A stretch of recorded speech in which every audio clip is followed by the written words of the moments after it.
My name is Sergeant Maria Gill, and I'm 27 years old. In the Army, they teach you how to face the enemy. But no one teaches you what to do when your greatest enemy is the woman who gave birth to you.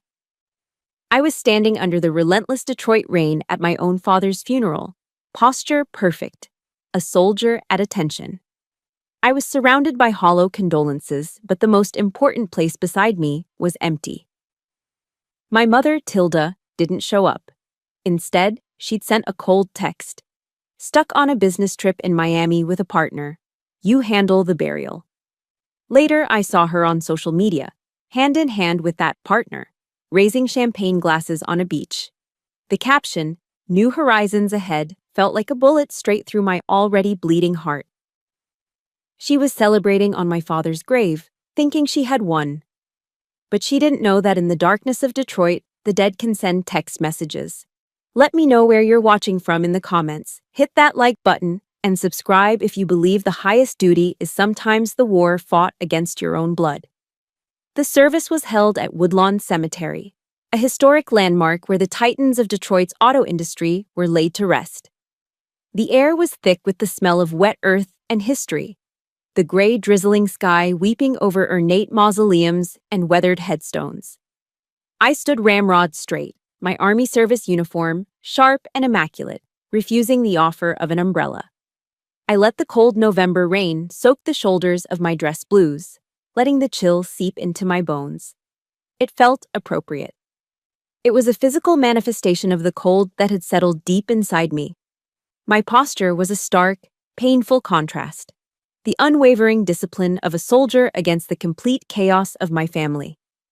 The chaplain's words drifted past me, a low hum blending with the sniffles of a few distant cousins and my father's old business associates. But I wasn't listening. All my senses were focused on the gaping void to my left, the space where my mother, Tilda Gaff, was supposed to be standing. Her absence wasn't just an oversight, it wasn't carelessness. To me, a soldier, it was an act of desertion. It was a conscious abandonment of her post, a public and profound dishonor to the man who had been her husband for 30 years. She had deserted the family ranks in its darkest hour, and in doing so, had declared war on his memory. I kept my chin up, my gaze fixed on the mahogany casket, my jaw so tight it ached. This was my duty now. I would see him off with the honor his own wife denied him. After the last handful of dirt was thrown, after the final, awkward pat on my shoulder, I drove back to the house in Grosse Pointe. The sprawling brick colonial, usually filled with the sound of my father's booming laugh or the classical music he loved, was suffocatingly silent. It felt like a tomb, everything preserved exactly as he had left it, yet devoid of life. I walked through the familiar rooms, my boots echoing on the polished hardwood floors. The air still held the faint scent of his pipe tobacco and Old Spice aftershave, ghosts of a life abruptly ended. I sat on the edge of the leather sofa in the living room, the one he always sat on to watch the Lions lose on Sundays.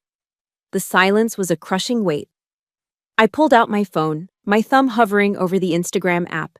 It was a masochistic impulse, but I needed confirmation. I needed the intelligence report. And there it was, an irrefutable asset delivered straight from the enemy's own hand. The picture screamed from my screen, a garish splash of color against the grayness of my world. Tilda, radiant in a crisp white sundress, was laughing, her head thrown back in carefree joy. Beside her stood Yale Maff, his arm possessively around her waist, a smug grin plastered on his face. They were on a sun-drenched beach in Miami, crystal-clear turquoise water behind them. In their hands were flutes of sparkling champagne, bubbles catching the light. The caption beneath it read, "New Horizons Ahead." The pain didn't come as a flood of tears. I was trained to control my emotional response in the field, to compartmentalize. The grief was still there, a hard, dense mass in my chest. But this was different. This was rage. It wasn't a hot, explosive anger, but a cold, sharp fury that settled deep in my gut. I began to analyze the photo like I would a satellite image of a target location. Tilda's smile wasn't one of happiness, it was one of triumph. Yale's wasn't affection, it was ownership. This wasn't a business trip, it was a victory celebration. And they were toasting on my father's grave. My body was trembling, a slight, almost imperceptible tremor running through me. I needed a distraction, something to ground me. The house was cold, so I walked into my father's study, hoping to feel some lingering warmth of his presence. Instead, the cold intensified. My eyes were immediately drawn to the wall above his oak desk. The spot where their wedding portrait had hung for as long as I could remember was now a stark, empty space, marked only by a single, naked nail. My blood ran cold. I scanned the room, my heart pounding a heavy, tactical rhythm against my ribs. My gaze fell on the wastebasket tucked under the desk. There it was. The ornate silver frame lay among discarded envelopes and old newspapers. The glass was shattered into a spiderweb of cracks. And the photograph itself? It had been ripped clean in half, separating my father's smiling face from my mother's.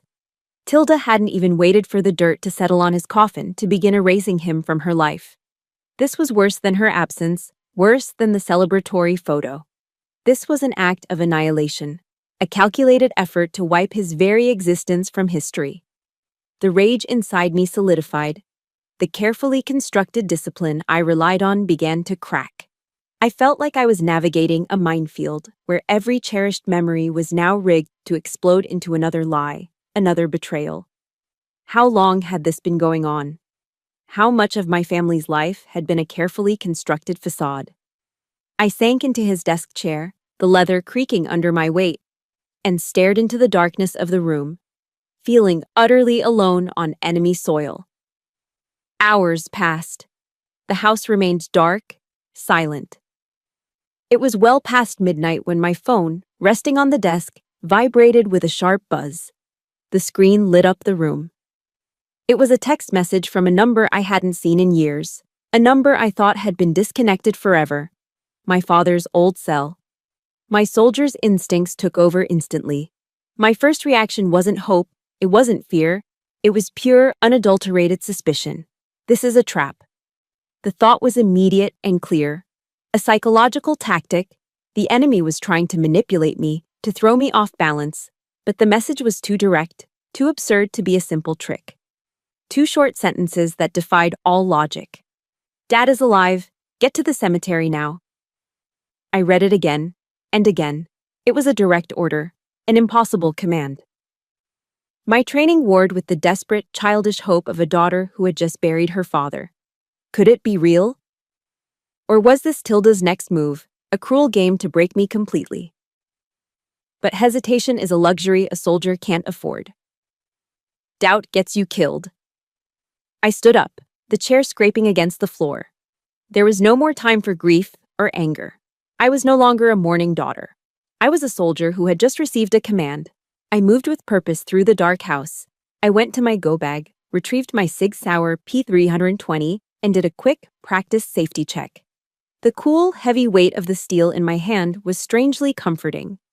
I grabbed the keys to my Ford F-150 from the hook by the door and slipped out into the cold, damp Detroit night. This was no longer a visit home. This was a reconnaissance mission. And I was going to get answers. I killed my headlights a quarter-mile out from Woodlawn's main gate, coasting the final stretch in near silence. I parked my F-150 behind a dense thicket of overgrown shrubs on a side street. The night was moonless, the drizzle having thickened into a damp fog that swallowed sound and light. Perfect cover. I moved on foot, my senses on high alert, every rustle of leaves catalogued and assessed. I navigated the rows of graves like a ghost, my combat boots silent on the wet grass. My hand rested on the grip of my Sig Sauer under my jacket. My mind raced with tactical assessments, ambush points, sight lines, escape routes.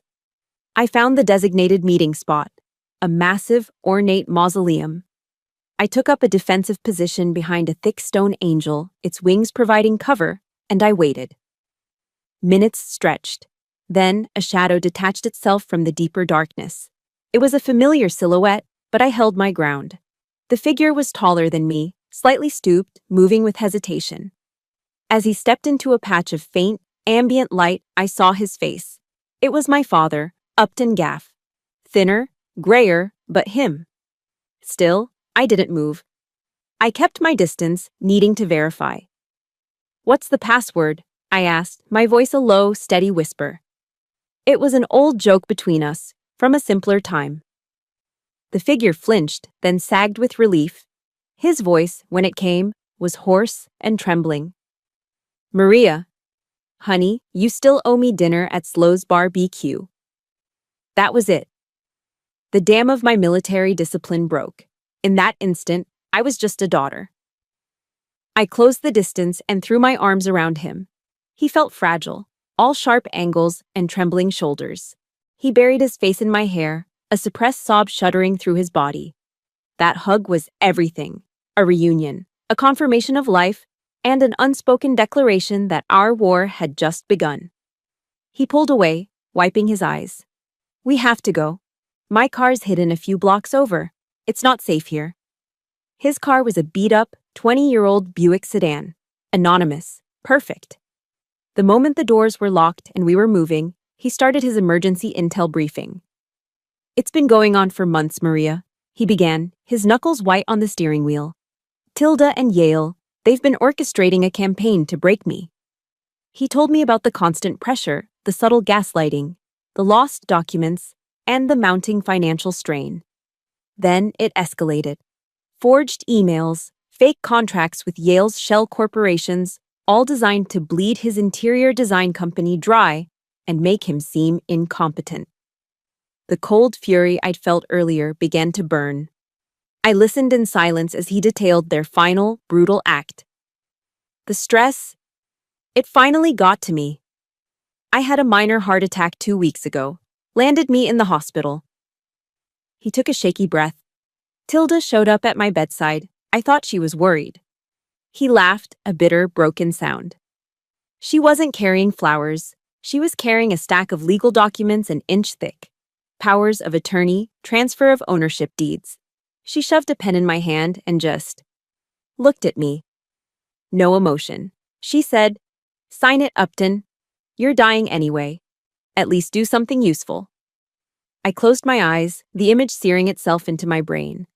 The sheer calculated cruelty of it was breathtaking. My own mother. He was still talking when his eyes flicked to the rearview mirror. His body tensed. "Maria, we've got a tail." My head snapped up. My focus shifted instantly from daughter to soldier. Identify. Black SUV, 7 o'clock, been with us for 3 blocks. I glanced back. A newer model Lincoln Navigator, dark windows. They were maintaining a steady distance, trying to look casual. Amateurs. "Okay, Dad, listen to me and do exactly as I say. We're going on the offensive." My voice was calm, authoritative. "Next intersection, take a left, get in the middle lane." Left, middle lane, got it. He'll follow. As soon as the light ahead turns yellow, accelerate through it, then slam on the brakes right after you clear the intersection. Force him to choose, run the red or get stuck. He nodded, his jaw set. We shot through the yellow light, and he stomped on the brake. Tires screeched behind us. The Navigator swerved violently, its driver caught by surprise, forced to run the red light. A chorus of angry horns erupted as it careened through the intersection. "He's exposed. Now we disappear," I commanded. "Right turn now, into that alley." I was leaning forward, my knowledge of Detroit's streets returning. We were in Hamtramck, a dense neighborhood perfect for evasion. Second left, another right. Follow this street until it dead ends, then cut through that gas station parking lot. He followed every command, his nervous driving transforming into focused action. I had turned my father into a getaway driver. We wove through the dark, narrow streets, making a series of unpredictable turns. I checked our 6. The black SUV was gone. We were clear. The immediate danger had passed, but the encounter confirmed it. This was real. My dad pulled over to the curb, his chest heaving. "My God, Maria, how did you know how to do all that?" A small, weary smile touched my lips. "Remember Dwayne, the Rock Johnson, Dad?" He looked at me, confused. "The movie star?" "Yeah, he once said, 'Success isn't always about greatness, it's about consistency. Consistent hard work, leads to success. That's all this was. I'm not some super spy. I just consistently analyzed the situation, broke it down into steps, and executed. They panicked. We didn't. We plan. We execute. We win. He stared at me for a long moment, a new respect in his eyes. Then he nodded slowly. Okay, Sergeant Gill. What's our next move? The question hung in the air. We had won the skirmish, but the war was just beginning. We were exposed, and the enemy knew it. We needed a secure location, a base of operations. We needed a real plan. If you've ever had to be the strong one for a parent, if you've ever had to switch roles and become their protector, please support this story with a like. And in the comments below, just type one word: protector. Let's see how many of us are out there. My father drove with a newfound purpose, navigating the dark, rain-slicked streets of Detroit away from the main thoroughfares. Our destination was a place I hadn't thought about in years: the Packard Automotive Plant. To most Detroiters, it was a ruin, a 3.5 million square foot monument to industrial decay, its thousands of shattered windows staring out like vacant eyes over the city, a place for urban explorers and graffiti artists. But as we approached its looming skeletal frame, I understood. For our purposes, it was the perfect safe house. It was vast, a labyrinth of concrete and steel, completely off the grid and ignored by modern surveillance. My dad pulled the old Buick through a collapsed section of chain-link fence and killed the engine. The sudden silence was absolute, broken only by the dripping of water somewhere deep inside the colossal structure. "Come on," he said, his voice a whisper. I prepared a place. He led me through a maze of debris-strewn corridors and cavernous assembly rooms where forgotten machinery rusted in the darkness.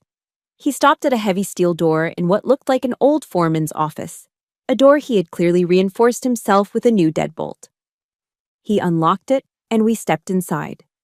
The space was small but secure. A few battery-powered lanterns cast a warm, steady glow over a makeshift living area. There were 2 cots, a small propane stove with a kettle on it, and a cooler. The air was thick with the strangely comforting smell of old machine oil, damp concrete, and dust. It wasn't a home, but it was a fortress. While my dad got the stove going, my training took over. I immediately began a perimeter check, my soldier's mind assessing the space for tactical advantages and vulnerabilities. I noted the 2 potential exits, the reinforced door, and the thickness of the concrete walls. I was turning this forgotten corner of industrial ruin into our forward operating base. A woman was already there, sitting calmly on one of the cots. She looked to be in her late 50s, with intelligent, kind eyes and a presence of unshakable composure. She stood as we entered and gave my father a brief, supportive hug. This was Dr. Veda Jaff, a renowned cardiologist and one of my father's oldest and most trusted friends. She was our inside asset. She turned to me, her expression a mixture of sympathy and resolve. "Maria, it's good to see you, though I wish it weren't under these circumstances." Dr. Jaff began her briefing with the cool precision of a surgeon outlining a procedure. She explained how Tilda's arrogance had been their greatest advantage. "Your mother was supremely overconfident," Veda said, her voice even. "She called the morgue only once, a brief call just to confirm that the body had been transferred. She never came to the hospital to identify him. She never laid eyes on her husband one last time. Tilda's cold negligence had created the opening Veda needed. She had exploited that blind spot with tactical genius. We used a medical mannequin, weighted to match your father's exact body weight, and wrapped it for transport," she explained. "I altered the digital records, signed the death certificate myself, citing massive cardiac arrest. Then, during the shift change when the corridors were busiest, I wheeled your father out through a staff exit to a waiting car. No one even glanced our way." Her actions were more than just helping a friend in need. This was an act of civil disobedience, a deliberate subversion of the system in the name of justice. I looked at Dr. Jaff, and the respect I felt was immense. It was the same respect a soldier feels for a fellow warrior who has demonstrated extraordinary courage under fire. She was one of us. "Doctor," I said, my voice quiet but firm, "you took an incredible risk. your career, your freedom. Why? Veda's calm expression softened into a sad smile. She looked from me to my father.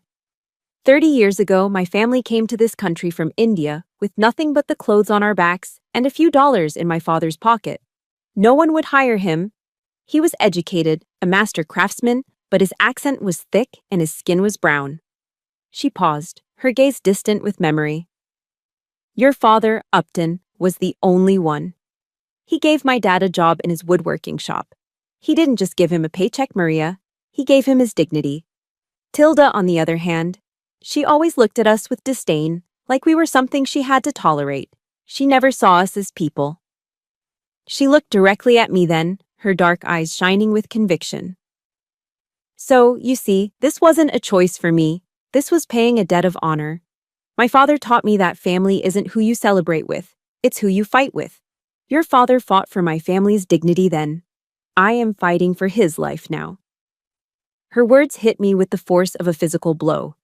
They resonated in the empty spaces of my heart, affirming that loyalty, goodness, and honor did exist in the world. They just didn't come from the person I was supposed to expect them from.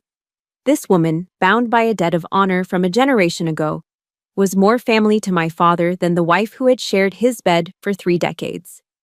Just as that thought settled, a loud vibration cut through the quiet of our makeshift command center. It was my official phone, the one everyone had the number for, buzzing on the small table. I picked it up, a text message from Tilda. My blood ran cold as I read the words, her voice echoing in my head with its sickeningly sweet, manipulative tone. Maria, honey, I know you're grieving. It must be so hard for you. But we need to talk about your father's will and the transfer of his assets. Meet me at the house tomorrow. The message was a masterclass in psychological warfare, feigning concern while revealing her true, greedy intentions. It was also the signal we had been waiting for. The enemy was making her move. My father looked at me, his expression no longer that of a victim, but of a commander. His eyes were clear and resolute. This is it, Maria. This is our opening. He looked at me, not as his daughter, but as his most vital field agent. You have to go. Go to the house. Play the part of the grieving daughter. Observe, listen, gather intelligence. Find out what they know, what they're planning. He put his hand on my shoulder, his grip firm. You are the eyes and ears of this operation now. I looked from his determined face to the cold, calculating words on my phone screen. There was no hesitation. I gave a single, sharp nod. My mission parameters were clear. Reconnaissance was officially a go. The next day, I drove into Grosse Pointe. The perfectly manicured lawns and stately homes felt alien, like a pristine movie set for a life I no longer recognized. Before pulling into the driveway, I took a deep breath, compartmentalized my rage, and put on my mask. I adjusted my features into an expression of controlled grief, a skill perfected in the field. On my phone, tucked in my purse, the audio recorder was already running. I walked up to the front door of the house I once called home. It felt cold, sterile. All of my father's warmth had been stripped from it. There were no pictures of him, no sign he had ever existed. Tilda opened the door before I could ring the bell. She was dressed in an expensive cream-colored cashmere dress, her face a perfect portrait of concerned sorrow. Maria, my darling girl, she said, pulling me into a hug. It was like being embraced by a marble statue, all form, no warmth. The scent of her Chanel No. 5 perfume was cloying. I've been so worried about you. I allowed myself to be led into the living room, murmuring something non-committal. I was now behind enemy lines. My mission was active. My mind went into intelligence-gathering mode. While Tilda spoke, my eyes conducted a visual sweep.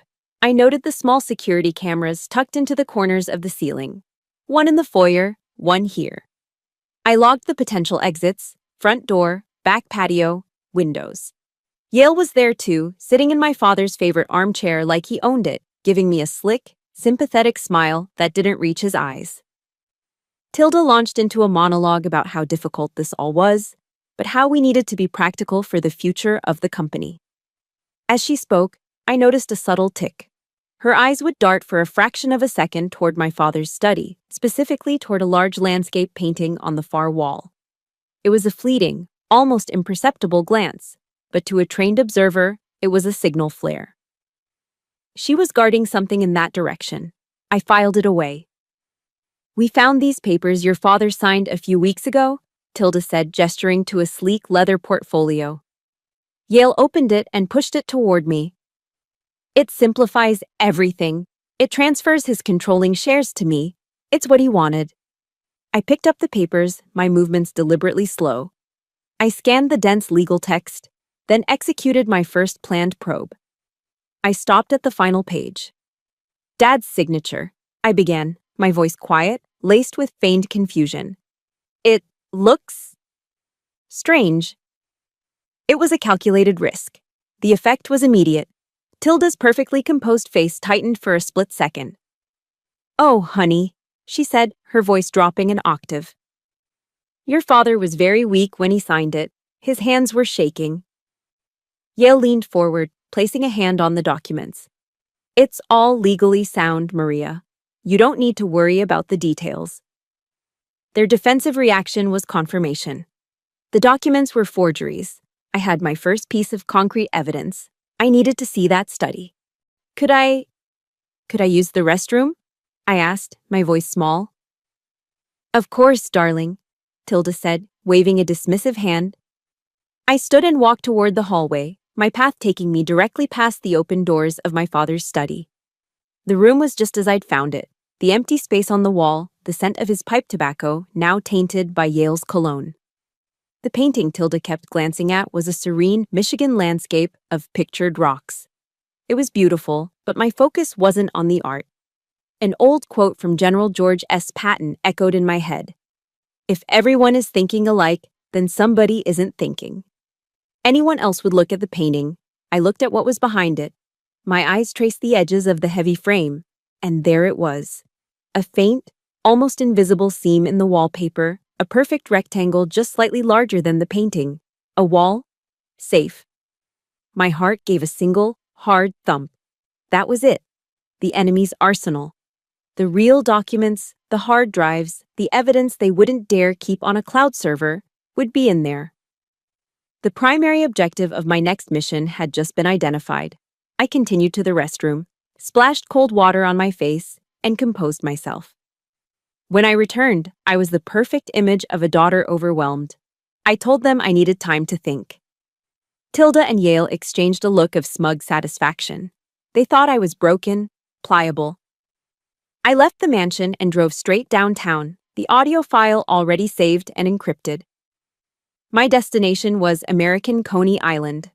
The place was loud, crowded, and smelled of grilled onions and chili, perfect cover for a clandestine meeting.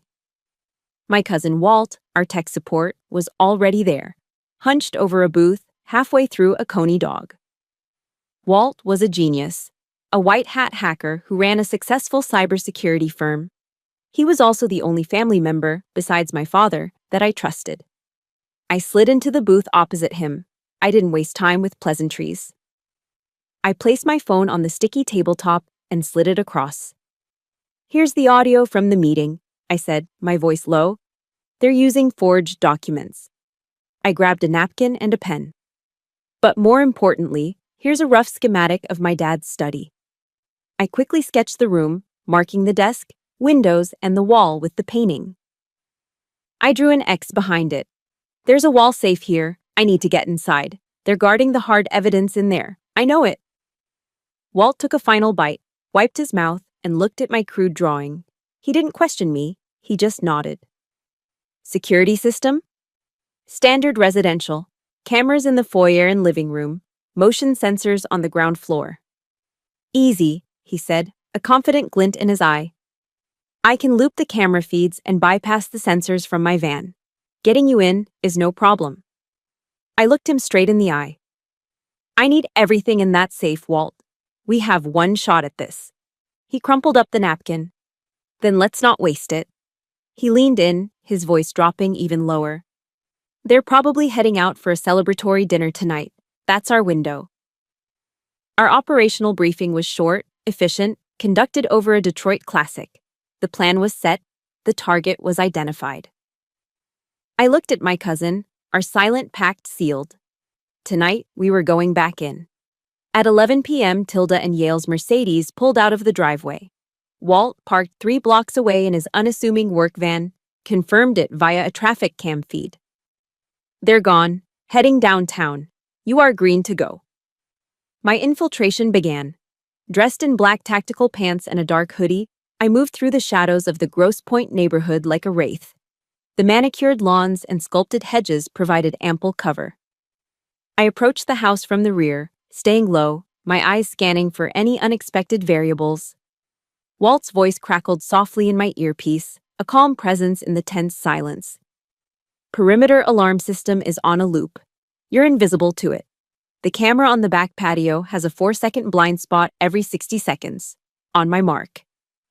I crouched behind a large oak tree at the edge of the lawn, my heart pounding a steady, controlled rhythm. I watched the camera pan back and forth. 3, 2, 1. Mark. I exploded from my cover, sprinting across the open lawn. 4 seconds. My boots barely seemed to touch the grass. I reached the shadows of the house just as the camera began its sweep back. I was in. The target was a small basement window, partially obscured by a thick azalea bush. It wasn't a skill they teach you at Fort Benning, but I'd learned a thing or two from some old friends in Detroit. I pulled out a slim leather case containing a set of professional lockpicks. The lock on the window was cheap, standard residential grade. It clicked open in under 30 seconds.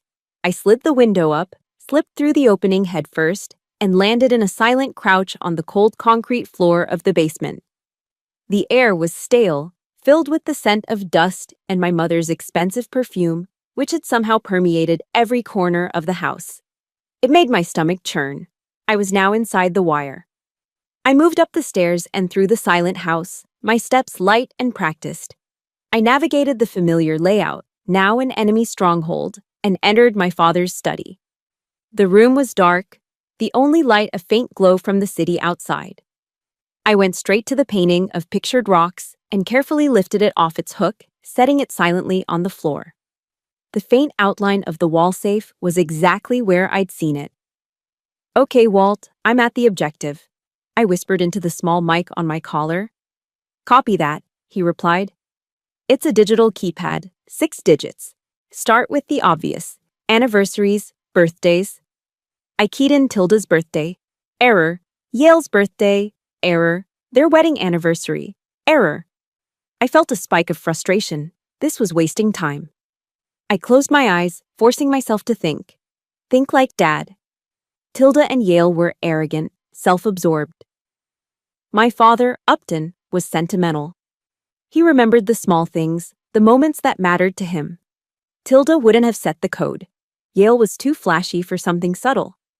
But my dad, he would have set it to something meaningful, long ago, and they probably never bothered to change it.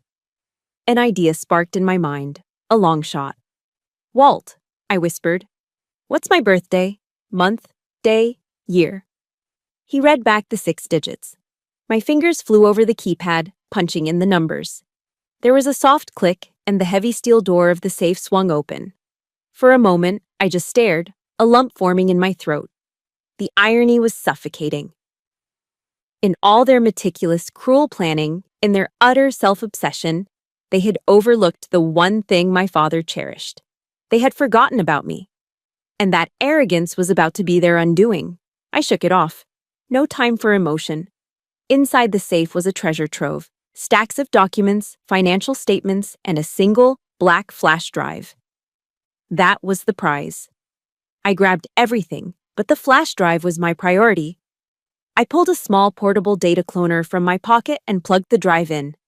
A small screen lit up, and a progress bar appeared. Data transfer initiated. As the percentage slowly climbed, my eyes scanned the room one last time. And then I saw it. On the security system's main keypad, mounted on the wall near the door, a tiny single LED light was blinking red. A slow, steady pulse. It wasn't the main alarm. It was something else. Walt's voice suddenly screamed in my ear, sharp with panic. "Maria! Silent alarm. They must have a secondary trigger on the safe. Private security is en route. ETA 3 minutes. Abort. Get out now. My blood went ice cold. I looked at the cloner in my hand. The progress bar was at 90%. 3 minutes. That was a lifetime, or no time at all. My mind presented the options with brutal clarity. Abort the mission now, escape with 90% of the intel, and live to fight another day. Or stay for 10 more seconds, 10 agonizingly long seconds, to get everything, risking capture and the failure of the entire operation. Every instinct, every ounce of my training screamed at me to pull the plug and run. But the image of my father's face, the sound of Tilda's triumphant laughter, flashed in my mind. 90% wasn't enough. We needed it all. I gripped the device tighter, my knuckles white. Negative, Walt, I ordered, my voice a low, steady command that defied the thunder of my own heart. Hold your position. I'm getting it all. The final seconds crawled by like hours. 95%. The distant wail of a siren started, growing closer. 98%. My muscles were coiled, ready to spring. 99%. 100%. Data transfer complete, Walt yelled. I didn't wait. I ripped the drives apart, shoved everything into my pack, and slammed the safe door shut. I hung the painting back on the wall, making it look untouched. I was a blur of motion, retracing my steps out of the study, down to the basement, and through the window. I sprinted back across the lawn just as the bright headlights of a private security vehicle swung onto the street, sweeping across the front of the house. I dove into Walt's van, and he hit the gas before my door was even fully closed. We sped away into the night, melting back into the anonymity of the city.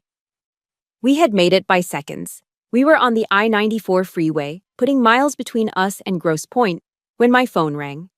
It was the burner phone, the one only 3 people had the number for. But the caller ID was Tilda's name.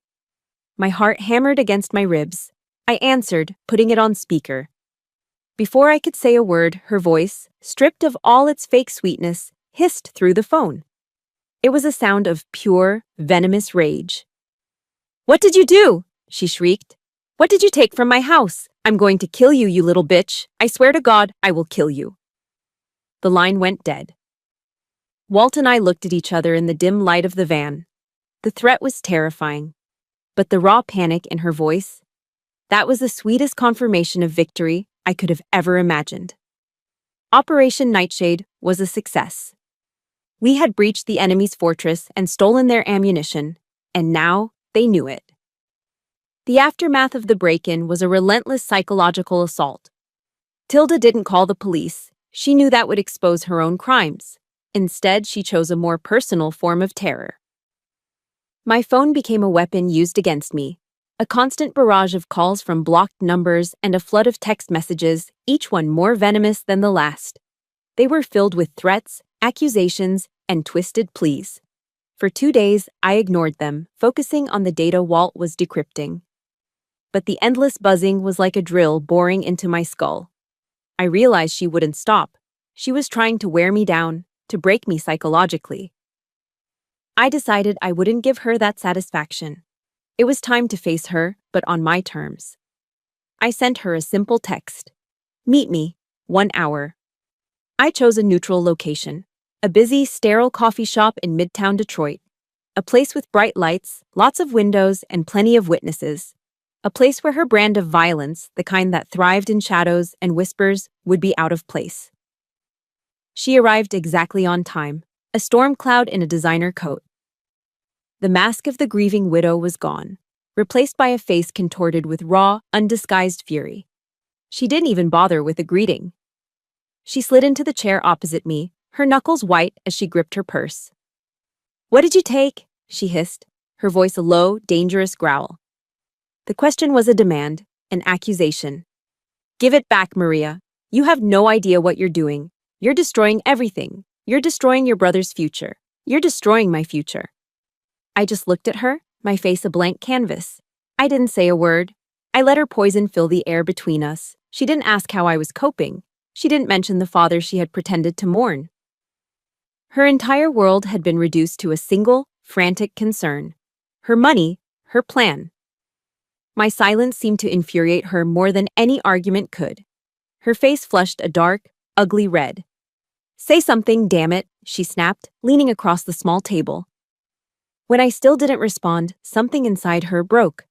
The last vestiges of a mother, if there ever were any, evaporated, leaving behind something purely monstrous. "You know what?" she said, her voice dripping with a lifetime of resentment. "From the day you were born, I knew you were a mistake. Always so quiet, so serious, so goddamn difficult. Nothing like anyone else in this family." Her words were surgical strikes, aimed at the oldest, deepest wounds she herself had inflicted. "Your father always took your side. His weird little girl who liked playing with toy soldiers more than dolls. This family would have been so much happier without you. All the trouble, all the goddamn stress. It started with you." Each word was a physical blow. I could feel the disciplined armor I'd spent my entire adult life building begin to crack and fall away. She wasn't just angry about a flash drive. She was unloading decades of bitterness, using my father's death as an excuse to finally say what she'd always believed. And in that moment, I wasn't Sergeant Gill, the calm, tactical soldier. I was that 10-year-old girl again, standing silently while she praised my brother, Brent, for his mediocre report card and ignored the academic award I was holding in my hand. I was the teenager who made the varsity soccer team, only to hear her complain about having to drive me to practice. That was it. That was the final straw. For the first time in my life, the silence broke. The carefully contained rage, the years of swallowed pain, erupted. I looked her directly in the eye, and the woman who had always seen me as small and insignificant finally saw the soldier she had created. My voice didn't shout. It was low, trembling with a fury so profound it was almost calm, but it cut through the coffee shop's cheerful background music like a razor. "Did you ever once see me as your daughter?" I asked. "Or was I just a failed investment compared to your golden boy, Brent?" Tilda recoiled, genuinely shocked that I had spoken back. "You didn't just kill my father," I continued, the words pouring out, each one a declaration of independence. "You've been killing my spirit for 27 years. Every time you compared me to him, every time you dismissed me, every time you chose him over me, every single time you chipped away at me, hoping I'd just disappear." I leaned forward, closing the distance between us, my gaze pinning her to her seat. "But you know what? It didn't work. You failed. The game is over. All your little lies, your manipulations, they're done." I took a deep, shuddering breath, the words tasting like freedom and ash in my mouth. "I am not your daughter anymore. I am your opponent. And I will not stop until you have paid for every single thing you have done." I stood up, my chair scraping harshly against the floor. Tilda just stared at me, her mouth slightly agape, for once in her life, utterly speechless. I turned my back on her without another word and walked out of the coffee shop, leaving her alone in the wreckage she had created.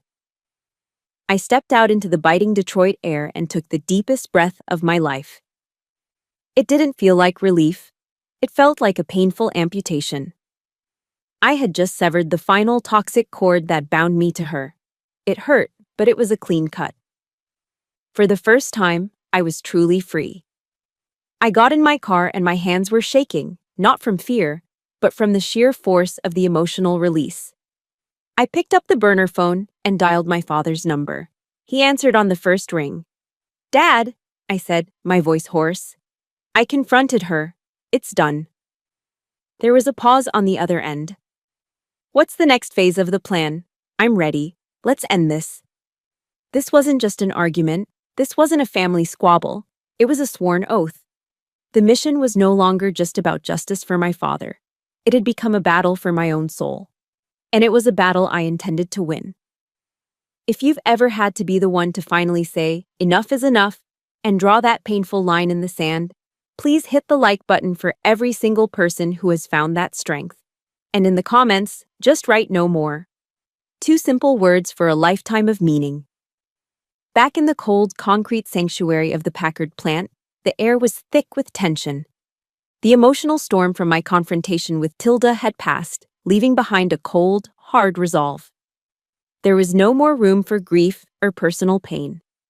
It was time to weaponize the truth. All eyes were on Walt as he plugged the flash drive we'd risked everything for into a heavily encrypted laptop. The screen lit up, and file directories bloomed like malignant flowers. What we found was far worse than we could have ever imagined. It wasn't just corporate fraud, it was a meticulous blueprint for a man's destruction. There were the forged contracts, routing millions from my father's company into offshore accounts in the Cayman Islands registered to shell corporations under Yale's name. There were scanned copies of the fraudulent legal documents Tilda had tried to force on me. But then we found the emails. My stomach clenched as I read the cold, clinical exchanges between my mother and her lover.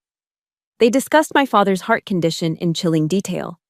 One email from Yale read, "We could increase the dosage on his beta blockers. It would slow his heart rate down gradually. No one would suspect a thing." Tilda's reply was even more monstrous. "Let's see if the stress works first. A natural solution is always cleaner."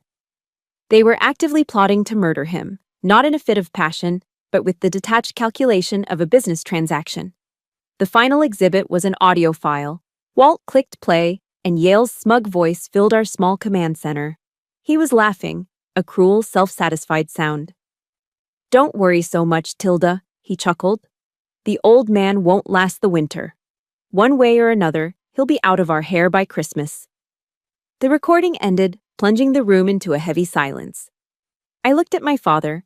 He was sitting perfectly still on his cot, his face ashen, his eyes fixed on the laptop screen. He looked like he had aged 10 years in 10 minutes, listening to the casual, cheerful plotting of his own murder by the woman he had once loved. A silent fury, colder and harder than anything I had ever felt, settled in my core. This was no longer just about money or betrayal. This was about stopping a pair of killers. We all knew we couldn't just walk into a Detroit police precinct with this. Tilda and Yale were well connected. They had money, influence, and expensive lawyers. They could bury this evidence, claim it was falsified, or tie us up in legal battles for years. We needed to operate with surgical precision. We needed a bigger gun. It was Veda who took the next step, her calm demeanor a steadying force in the room. "I have a contact," she said quietly. "In the FBI, a senior agent in the white-collar crime division. I've worked with him on a few complex medical fraud cases. He's meticulous, and he's trustworthy." This was our OPSEC, our operational security plan. Veda used a secure, encrypted email service from a burner laptop Walt had prepared. She composed a short, anonymous message to the agent. It contained no names, no locations. It simply offered a single damning quote from one of the emails and a promise to deliver a complete, uncompromised data package detailing a multi-million-dollar fraud and conspiracy to commit murder case, in exchange for guaranteed witness protection and a swift, decisive federal response. It was a high-risk gambit, but it was our only move. She sent the email, and the first chess piece was placed on the board. Now, we needed the trap. We had to get Tilda and Yale into a controlled environment where the FBI could apprehend them with the evidence in their hands. My father, who had been silent until now, finally spoke, his voice raspy but firm. "Tilda is panicking," he said, his mind clearly turning from victim to strategist. "She knows you took something, Maria, but she doesn't know what. Her imagination will be her worst enemy. We'll use that." The idea for the bait began to form. "We make her believe you took the wrong thing," he continued. "Something that incriminates Yale even more directly than it does her. Something that makes her think you have leverage she can't control." He described an old, leather-bound ledger he used to keep in the early days of his business. A book that didn't actually exist, but sounded plausible. "We'll tell her you found my old black book, a record of off-the-books cash deals from years ago. Deals that could implicate Yale in tax evasion long before he even met Tilda." The plan was brilliant in its simplicity. It played directly into their greed and paranoia. I would be the bait. I would call Tilda not as the defiant opponent from the coffee shop, but as the terrified daughter, in over her head and looking for a way out. The final piece was choosing the battlefield. It had to be a location that was isolated, easily controlled, and where a federal tactical team could set up undetected. The answer was right here, all around us, the Packard plant. It was perfect. With the plan in place, it was time for my performance. I took a deep breath, pictured myself as that scared, overwhelmed daughter they wanted me to be, and dialed Tilda's number. She answered on the first ring, her voice a tense whisper. "What do you want?" I forced a tremor into my own voice. I made a mistake," I stammered, letting a sob catch in my throat. "I took something from the safe, an old black book of Dad's. It's got names and numbers in it. I think it's about old cash jobs. I don't want any part of this. I don't want to go to the police." There was a sharp intake of breath on her end. I could hear her mind racing, processing the new information, the new threat. "I just want out," I pleaded. "I just want to be left alone. Meet me. Bring money. You can have the book, and you'll never see me again." I could almost hear the gears of greed and panic turning in her head. She thought she saw an easy solution, a way to tie up this loose end and get rid of me for good. The bait was too tempting to resist. "Where?" she demanded. I gave her the location of a specific, cavernous warehouse deep within the Packard plant complex. There was a long pause. Then her decision came, cold and final. "All right, 48 hours. Bring the book. You come alone." She hung up. I lowered the phone, my hand steady. The trap was set. The bait was taken. The clock was now ticking. All we had to do was wait for the players to walk onto our stage. The next 48 hours were the longest of my life.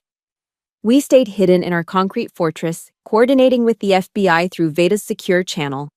The plan was meticulously refined. Tactical teams would be in place hours before the meet. My father and I would be wired for sound. My only role was to be the lure, to get them inside the kill box. On the night of the meet, the Packard plant was transformed. It was no longer just a ruin. It was a stage, set for the final act. I watched from a darkened window as dozens of FBI agents, ghosts in black tactical gear, moved silently into position, melting into the shadows of the surrounding buildings. They were a professional, invisible army. And for the first time in this whole ordeal, I felt like I wasn't fighting alone. I took my position in the center of the vast, cavernous warehouse we had chosen. A few bare bulbs hanging from the high ceiling cast long dancing shadows, creating a pool of weak light in an ocean of darkness. I was wearing a simple jacket and jeans, but underneath, a thin layer of soft body armor was strapped tightly to my torso. Tucked into my ear was a small receiver, and through it, the calm, steady voice of the FBI hostage rescue team commander kept me connected. "All teams are set," he murmured. "We have eyes on the target vehicle approaching from the east. Stand by for contact, Sergeant, awaiting your signal."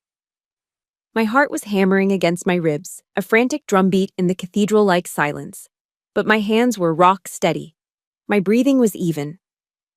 This feeling, the adrenaline, the heightened senses, the intense focus, it was familiar territory. This was the calm before the storm. Headlights cut through the grimy windows as Tilda's Mercedes rolled to a stop outside. A moment later, two figures stepped through a large, rusted opening in the warehouse wall. It was them. Tilda, wrapped in a fur-collared coat, her face a mask of arrogant impatience. Yale followed close behind, carrying a heavy-looking leather briefcase. Cash, the price of my silence. Their footsteps echoed as they walked toward me, their expensive shoes crunching on loose gravel and debris. They stopped about 20 feet away, their eyes scanning the dark corners of the warehouse with suspicion. "Where's the book?" Tilda demanded, her voice sharp, devoid of any pretense. I held my ground, letting the silence stretch for a beat. Then, I slowly shook my head. "There is no book." A flicker of confusion, then anger, crossed Tilda's face. "What is this? What kind of game are you playing?" "It's no game," a new voice said, calm and resonant, emerging from the deepest shadows behind me.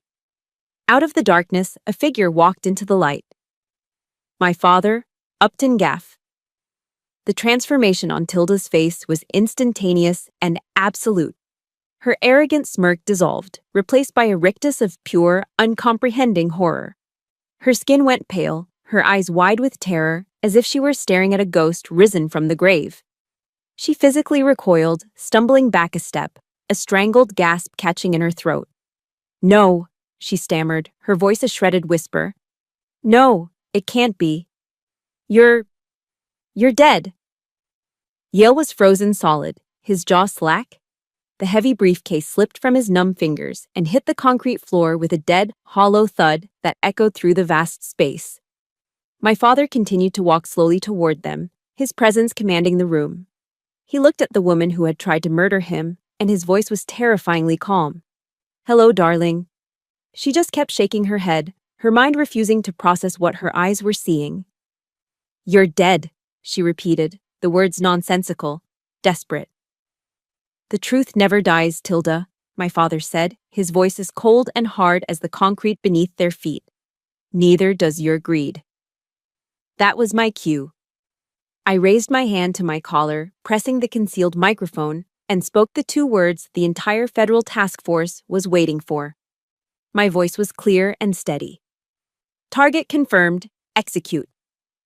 The world exploded. In an instant, the night was obliterated.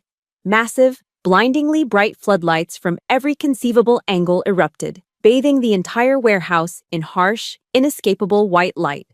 The shadows vanished. There was nowhere to hide. Simultaneously, a deafening cacophony of sirens and alarms blared to life, the sound waves physically shaking the building. The massive rolling doors at either end of the warehouse were blasted open. Teams of FBI agents in full tactical gear swarmed in from all directions, a black tide of disciplined force. Red laser dots danced across Tilda's and Yale's chests, the air filled with the deafening, overlapping shouts of command. "FBI, hands in the air, get down on the ground, now!" Tilda and Yale were completely paralyzed, caught in the blinding lights like terrified animals. All the fight drained out of them, replaced by the limp, pathetic shock of the truly defeated. They offered no resistance. Yale dropped to his knees immediately, putting his hands on his head. An agent grabbed Tilda, forcing her hands behind her back, the sharp click of the handcuffs echoing in a momentary lull. Her eyes never left my father's face. She was still babbling, the words tumbling out in a stream of insane denial. "You're dead. I was at your funeral. You're dead." Her desperate chant was answered by my father's final, powerful words. He stood over her, not with hatred, but with a profound, weary finality. "No, Tilda," he said, his voice ringing with the clear, undeniable truth. "I was just waiting for you to join me in facing justice." I stood off to the side, watching as they were led away, two pathetic, broken figures stripped of all their power and deceit. I didn't feel joy. I didn't feel triumphant. I just felt a deep, profound sense of release. The weight that had been pressing down on me for weeks, for years, was finally gone. The mission was over. It was a complete victory. The night of the arrest was a blur of flashing lights and official procedures. The adrenaline that had sustained me for days finally drained away, leaving behind a profound, bone-deep exhaustion. My father and I spent the next 8 hours in the sterile, impersonal environment of the FBI's Detroit field office. The chaos of our personal war was over, replaced by the cold, methodical process of the federal justice system. We were no longer a father and daughter fighting for survival. We were now the government's key witnesses in United States vs. Tilda Gaff and Yale Maff. We recounted the events one by one to a team of agents and an assistant U.S. attorney. Our painful family saga was transcribed, documented, and filed away as evidence. To handle our side of things, my father called in an old friend, Zan Loff, a sharp, no-nonsense lawyer who had been a federal prosecutor for 20 years before starting his own practice. Zan methodically organized our evidence, the audio recordings, the financial records from the flash drive, our sworn testimonies, transforming our story of betrayal into an airtight legal case for conspiracy to commit murder, wire fraud, and money laundering. Handing over that flash drive felt like transferring a massive, unbearable weight from my shoulders to the broad, capable shoulders of the U.S. government. For the first time, I felt a flicker of relief. The burden of seeking justice was no longer mine alone to carry. The months leading up to the trial were a slow, grinding process of legal motions and depositions. Tilda and Yale, with their high-priced defense attorneys, tried every trick in the book. Their official narrative was that Upton Gaff was a paranoid, vindictive man, distraught over his wife leaving him, and that I was his unstable, easily manipulated daughter, using my military background to concoct a wild conspiracy. They tried to paint us as the aggressors, the villains in our own story. But their narrative crumbled in the face of cold, hard facts. The data on the flash drive was undeniable. The trial itself took place at the Theodore Levin U.S. Courthouse in downtown Detroit. The courtroom was a grand, imposing space with dark wood paneling and high ceilings, a stage for the final battle. When my father took the stand, he wasn't the broken man I'd found in the cemetery. He was composed, his voice steady. He presented the facts clearly and concisely, not as a betrayed husband, but as a witness to a crime. He laid out the timeline of their financial and psychological abuse, his testimony unshakable under cross-examination. When Dr. Veda Jaff testified, she was the embodiment of professional integrity. She explained her actions not as a conspiracy, but as an ethical and moral duty to protect a patient whose life was in imminent danger. She calmly dismantled the defense's attempts to paint her as a rogue doctor. Then it was my turn. I walked to the witness stand in my full Army service uniform. The uniform wasn't a costume, it was my armor. It represented everything Tilda hated about me. My discipline, my honor, my refusal to be what she wanted. I answered the prosecutor's questions with short, precise, factual statements. I reported what I saw, what I did, and what I found.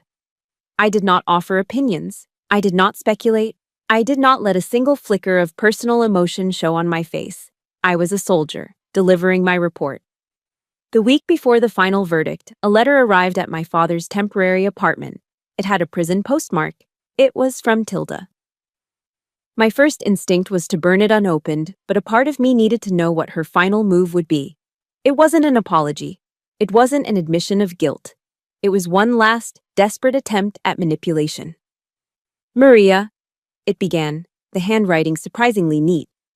"You are my only hope.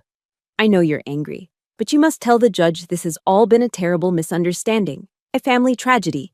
I made mistakes, I know that. But everything I did was to secure a future for Brent. He needs me. Please, don't let them take me away from your brother." Brent, my older brother, the golden child, who had been living off our parents' money in California for years and hadn't even bothered to call after his father's death. Even now, facing life in prison, her only thought was for him. I was not her daughter. I was just an obstacle to her favored son's inheritance. The letter was the final, definitive piece of evidence of a truth I had known my whole life. I didn't reply. That evening, my father lit a fire in the fireplace. I walked over, crumpled the letter into a tight ball, and tossed it into the flames.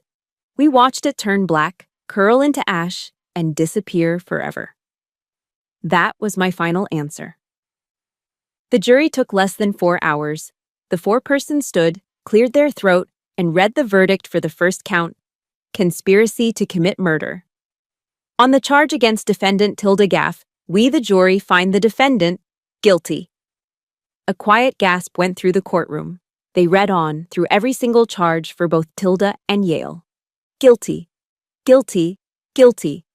The judge was unsparing. Citing the calculated, cruel, and predatory nature of their crimes, he sentenced them both to 25 years in a federal penitentiary, with no possibility of parole. Justice was done. As my father and I left the courthouse, we were swarmed by a throng of reporters shouting questions. My father, standing tall and straight, leaned into a microphone and said only one thing: "The truth won today." They turned to me, cameras flashing, mics pushed into my face, but I had nothing to say. My report was complete. My testimony was given. I just walked silently through the crowd, my eyes fixed straight ahead. For me, this wasn't a victory to be celebrated with sound bites and headlines. It was just the end. The conclusion of a painful, necessary mission. I had done my duty to my father and to the truth. The final boundary had been drawn. Not by my words, not by my anger, but by the cold, hard steel of prison bars. In the months that followed the trial, the final pieces of my old life were quietly swept away. Gaff Designs, the interior design firm my father had spent his life building, was liquidated to pay off the debts Yale had accrued and the damages awarded in civil suits. The legacy he had fought so hard to protect was gone, another casualty of Tilda's greed. He didn't seem to mind. He sold the big, empty house in Grosse Pointe, taking with him only his personal tools and a few photo albums. With the small amount of money he had left, he bought a modest log cabin deep in Michigan's Upper Peninsula, a place of rugged shorelines, dense forests, and profound quiet. He found a new kind of peace there, spending his days fishing on Lake Superior and rediscovering his love for woodworking, crafting beautiful, simple furniture with his own hands. We spoke on the phone every Sunday. Our calls weren't filled with talk of the past, but of the present, the massive northern pike he'd caught, the progress on the rocking chair he was making. Our relationship, forged in the fires of betrayal and battle, had become stronger and simpler than ever, built now on a foundation of unbreakable truth and mutual respect. We didn't try to rebuild the family we had lost. We accepted what was and found a quiet happiness in what remained. Before my special leave was over, I knew there was one last thing I had to do. I drove back to Woodlawn Cemetery one final time. It was a different day entirely from the one of the funeral. The sky was a brilliant, cloudless blue, and the late autumn sun cast a warm, golden light over the grounds. I found the place, no longer a fresh wound in the earth, but a settled patch of green. A simple, elegant granite headstone now stood in its rightful place. It read, Upton Gaff, Beloved Father. I stood before it, not as a soldier at attention, but just as a daughter. The anger and the need for vengeance had passed, leaving behind a clean, quiet ache of loss. He was truly gone now, and I could finally mourn him properly. I placed a single white carnation, his favorite, at the base of the stone. Then I reached into my pocket and pulled out my unit's challenge coin, a heavy bronze disc bearing our insignia. It's a symbol of identity, of belonging, a piece of our shared honor. I pressed it firmly into the soft earth atop the grave, leaving a piece of my world with him.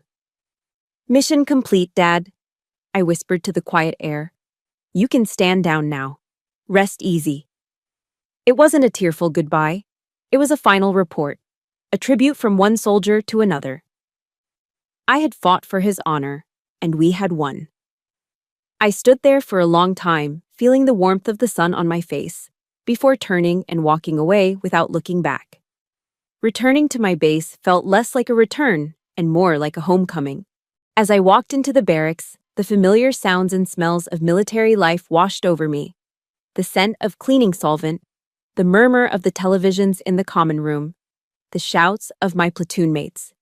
They greeted me not with pity or invasive questions, but with the casual, unspoken camaraderie of soldiers.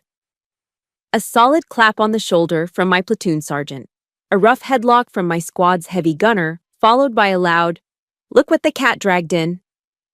They didn't need to know the details of my war back home. They had their own wars, their own scars. All that mattered was that I was back. That night, sitting in the noisy, chaotic mess hall, surrounded by the easy laughter and crude jokes of my squad, I realized a profound truth. This was my family. Not a family bound by the complicated, messy ties of blood, but one forged in the clean, simple bonds of a shared oath. A family built on absolute trust, on the unspoken promise to have each other's back when facing down the worst the world could throw at us. Here, loyalty wasn't a choice. It was the principle of survival. I hadn't lost my family. I had finally recognized the one that had been waiting for me all along. The final scene of my leave played out on a windswept tarmac. I stood in my full combat uniform, my pack at my feet, waiting to board a C-130 transport plane. The powerful engines whined, the wind from the propellers whipping at my uniform. But I stood firm, my stance solid, my gaze fixed on the horizon. My leave was over. The war on the home front was won. Now, I was returning to the larger fight, to the purpose that had shaped me into the woman I was. I thought about the oath I took when I enlisted, the promise to support and defend the Constitution of the United States against all enemies, foreign and domestic. I had never imagined that my most dangerous domestic enemy would be my own mother, or that the Constitution I'd sworn to defend also guaranteed the justice my father deserved. In a way, I had been upholding my oath all along. The events of the past few months had left a scar, a permanent mark on my soul. But like the tempering of steel, the fire had also made me stronger. It had forged me into a better soldier, a woman who now understood the true weight of words like honor, truth, and loyalty. I had faced the worst kind of enemy, the kind that looks like family, and I had prevailed. The ramp of the C-130 lowered. It was time to go. As I walked toward the plane, I felt no sadness for the past, only a sharp, clear focus on the future, on the mission that lay ahead. I had survived, and I knew, with a certainty that settled deep in my bones, that there was nothing left in this world that could ever break me again. My story is proof that the deepest wounds don't have to be the end. They can be the beginning of discovering who you were truly meant to be and who your real family is, the one you choose and the one that chooses you back. If you believe in the power of standing up and rewriting your own narrative, then this channel is for you. Please subscribe and hit the notification bell so you don't miss another story of resilience. You're not just joining a channel, you're joining a community that understands the toughest battles forge the strongest souls.